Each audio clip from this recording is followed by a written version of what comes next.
Hey, good morning, Internet fans. It's Ryan Perry with a simple biz support. Today is Thursday, therefore it's Internet Marketing Thursday. It's December 4th. It's a little cold, it's a little chilly, but fortunately I have Virginie Dorn with Business Website Center on the other end to warm things up today. Good morning, Virginie. Oh, good morning from Petaluma. How are you, Ryan? I'm doing wonderful, thank you. I hope you had a fabulous Thanksgiving. Yes, ate too much like everybody, but Yes, still recuperating from it. it's the American way. What are you going to do? Yes. Well, Amen.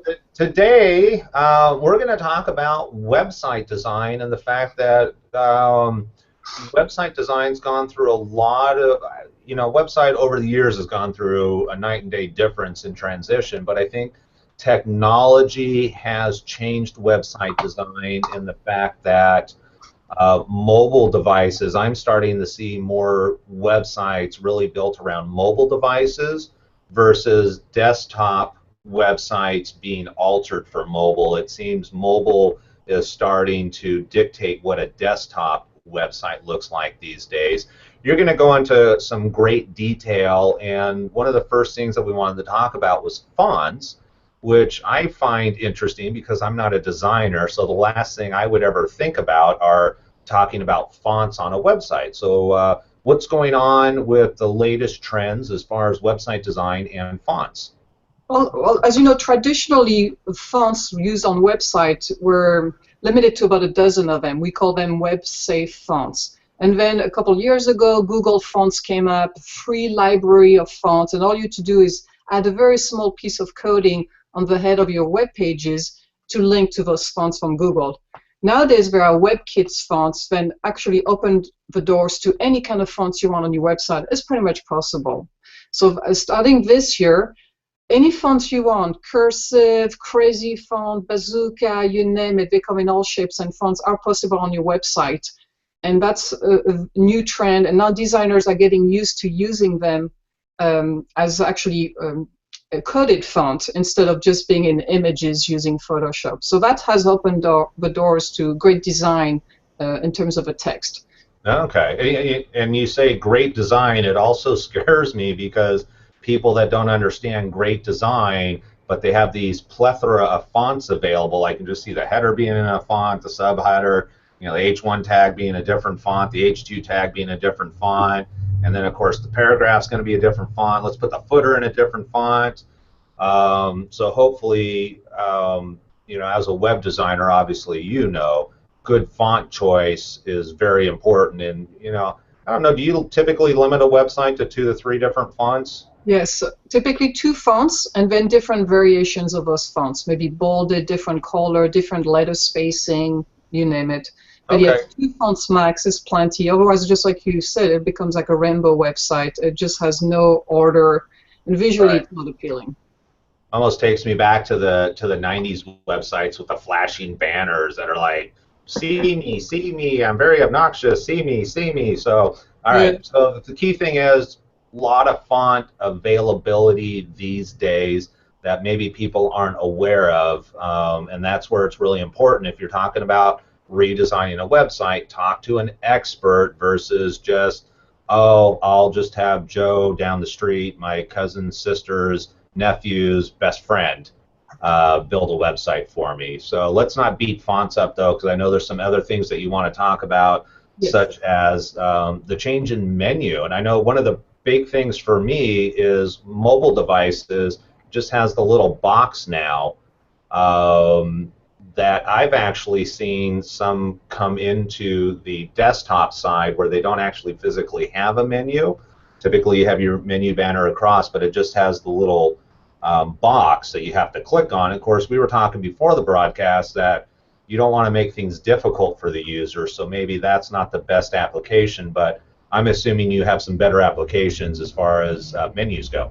Yeah, menus are great nowadays. It used to be you could do great menus, but they would be incompatible with certain browsers, definitely not working on tablets or phones. Nowadays, with new coding techniques, you pretty much can do anything. So I'm going to show you some samples of different menus. Screen share, let's see. Are you seeing this one? No, wrong one, sorry. That's all right. trying to. What about this? No. I have multiple screens here. I have actually four screens, so you have to forgive me. Oh, go ahead and pick a screen, any screen. How about this one? All right. Perfect. Do you see this one? I see it. It looks like your website, although it's different. Yeah, we're in the process of redesigning our website. It's been long overdue. Taking care of customers first, so it always comes and gets put on the back burner. But I wanted to show you different kind of menus. First of all, nowadays you can have a double menus, and as you scroll down, you will see the very top header disappearing while the other one is staying put, as you can see. So this is very cool. It's very user-friendly because you could allow yourself to have very long pages, but the menu is still there, so people get to see it at all time. Another thing, you're familiar with the standard drop-down menu, but nowadays we can do those expanded mega menus, and again, what's new about them, they're now compatible to mobile devices, when in fact, we used to do them years ago, but they just didn't work on phones. Right. Now, so under the About Us, is that can you put a picture in there or something then? Yes, you can put anything. You could put a video, you can put photos, you can put even a scrolling slideshow. There's no limitation to what you can do with this mega menu. I would not suggest having them everywhere. So for instance, here we have a standard menu of services, and here we have BWC. And we were thinking maybe doing some different lengths, maybe a testimonial, maybe a little video here that can be played upon clicking or played upon displaying the menu. Very cool. So again, we talked about the collapsing menu. Another type of menu, as you can see from this one, it takes full usage of the screen. So this particular screen is a 24-inch screen. As you can see, it expands from left to right outside the width of a standard website, as you can see. What's cool about it, it just makes it very, very neat on large screens. And if you resize it, like this will be your collapsing menu and so forth. So this is under construction. This is another items we are being able to do. Also, same thing, as you can see, as I'm scrolling, I minimize the height of the menu. So when I first arrived, it's fairly large. It has a big call to action in the bottom with a little pop-up here. But if I scroll down, I'm reducing it because I still want it there, but I don't want it to take that much real estate as I scroll down. So those are some of the changes we have with menus. All right, very cool. I like that mega menu, and the other thing I liked was the pull down that you had underneath the phone number. So you don't actually have to go to the contact page. You can see a lot of information right there. Yes, there's all kinds of ways. I'll show you different examples of those too. So those are the cool pop-ups we also have available. Okay. Now, did you want to talk about background images and video then, or did you want to talk about pop-ups? Oh, no, let's talk about background images. Nowadays, thanks to everybody having high-speed interest, we can have high-resolution images. But also there are different coding techniques now which allow us to display images of better resolution. So we've talked in the past of parallax image. As you can see, I'm scrolling down here. The menu is fixed, but you can see a peekaboo of the image and it disappears. And you can see image on top of images. So this is parallax. But nowadays, again, with newer coding technique like HTML5, even for videos, we can go even further and we can actually have a background video image, just like this example. As you can see, I'm scrolling, the video is following my scroll. You can make it so it displays the video after a few seconds, or it displays right on arrival. You can make it with sounds or no sounds. The limits are endless. You can even have a video background as parallax. This one is not. As you can see, it's static. It moves with my scroll. But this could be a parallax video if we wanted to.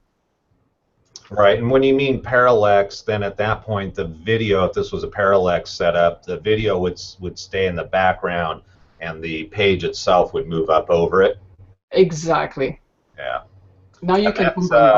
Yeah, and I'm actually in the process of trying to figure out, one of the problems that I have is there's so many options these days. So I'm in the process of redesigning my website, and I've decided to go with a theme, a video theme, you know, because a core part of my business is video marketing.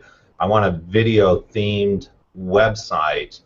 You know, and the hard part is these days is that there's so many options, is just going, okay, let's just do what we need to do to get the message across, and you know, kind of come back to that KISS mentality of keep it simple, stupid. And it's overwhelming. So you know, kudos to you to be able to pull all this stuff together and make it beautiful. Well, thank you. That's what we do, I guess. Everybody has their own expertise. Yes, well, and there's a reason why I'm not a website designer. So. Well, let's continue. There's a couple of more trends I would like to discuss today. Another one is scrolling, which activates action on your page instead of clicking. So in the past, if you wanted actions, you either use some JavaScript or Flash, or you had to click on something in order to happen. Nowadays, and that's what you were mentioning about the mobile devices now influencing desktop functionality and design, that's exactly what it is. So this is a website, it's coming live very soon, so I'm going to show it to you. And as I'm scrolling down, you can see some elements arriving on the page. So take a look at, so we have 4 columns, I'm going down, already. Once it's done, it's done. As you can see, the elements are arriving. Right. So those are cool little things. You can make it very subtle, so it gives it some interest without being too flashy. And it's interesting when you're trying to convey maybe a 1, 2, 3 step or some kind of call to action and have it arrive in order of importance. All right, very interesting. Now, does that affect download time? Do you know, is the whole website loaded in the background? I'm thinking mobile devices, SEO, because Google wants a website to load very quickly. So if we're limiting the amount of content that loads to only what's visible, does that affect load time, or is it actually loading the entire site in the background? No, so it renders in steps for a desktop. On the mobile device version, typically we don't have that effect. We just move the elements so they're on top of each other. So you just scroll with your little thumb, and you just see the elements one on top of each other, however visually appealing it needs to be. And the last item I like to discuss, and that's very cool, it's pop-ups. I know they're annoying, they were a thing of the past for a while, but now they are back, but they're made very nice and intuitive. So you mentioned earlier how you like that little pop-up here. Mm-hmm. We love those little ones there as well, very easy. Well, sometimes it's kind of hard to tell people where to click, and you can make it either clickable or mouse over. So I could actually have something where I would just mouse over and it will show up. Another type of pop-ups we do nowadays may be something on the side. As you can see here, there's a mini contact form. It's available on every single page. Or I can even have addressed. So if I go to maybe their American flag sections, you can see they're still there, and we can make them move. See a little trick of the eyes here. Right. So there's one. This is all mobile friendly also, correct? Or does that attribute just appear on a mobile device? No, but it's mobile friendly. Depending on what the pop-up is, we make it a pop-up or a press or something that comes upon arrival. Again, it depends on the site, on what the pop-up is. Another version of pop-ups, for instance, is, we're working on different version of the contact form for this gentleman, and we have a pop-up form. So if you wanted a clean page, which primarily focused on his address, maybe some testimonial, as you can see, there's a pop-up inside Google Map here. We have being able to do with script. So here you could click on the little indicator, and it gives you some text.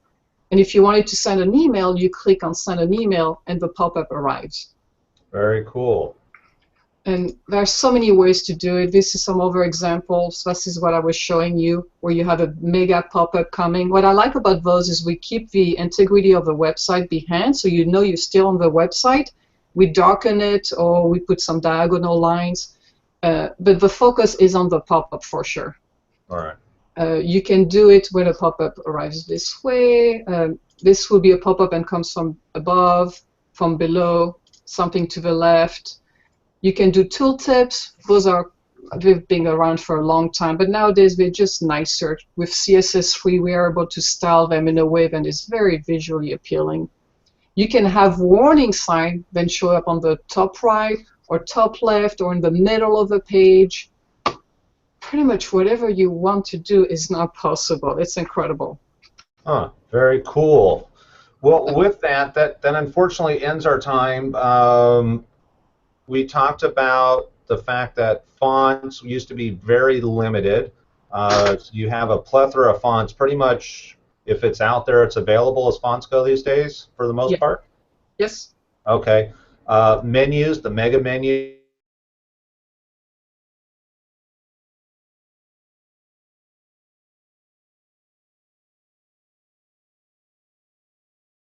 Know about other people, but very cool. Background images, I think that we've seen quite a big trend in 2014. Background, I'm just now starting to see more and more sites incorporating video into their background, and that's what I plan on doing, which is very exciting just from the bandwidth side of it, to be able to manage that and then have that video show up quickly and be responsive on a mobile device and a tablet is just very cool. And then, of course, scrolling instead of clicking, and then some of these really cool pop-up things that you're doing. And definitely the social media is an area where I've seen the pop-ups. But just having that little sub-menu, I think, is pretty cool because I just got a Samsung Tab. What is it? It's like a 8.5-inch tablet basically, and you swipe, and on the side is a menu of what your most common features are. So I think having that little flags on the left hand or on the right hand side like you did, may it be the contact us or social media where you have quick, easy access to information, is very cool, and ultimately it's going to make the end user experience better, which therefore is going to result in a better understanding of your business, better, increased sales, increased phone calls, everything that is going to incorporate a better brand image ultimately. I agree. The whole idea is to impress your visitors in 3 seconds or less.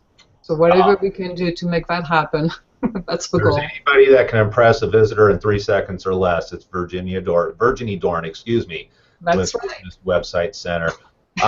As always, it's always a pleasure speaking with you, Virginie. I appreciate your time, and that's the end of our episode. We're going to come up with something fabulous and exciting for next week, and then I think we have 2 more episodes before the week of Christmas, and we're going to take that week off, and we might even have to take New Year's off too. We'll see what happens, but we'll get the next 2 shows planned out for everybody, and we'll talk to you next Thursday. Hope you have a great day. Bye. Bye.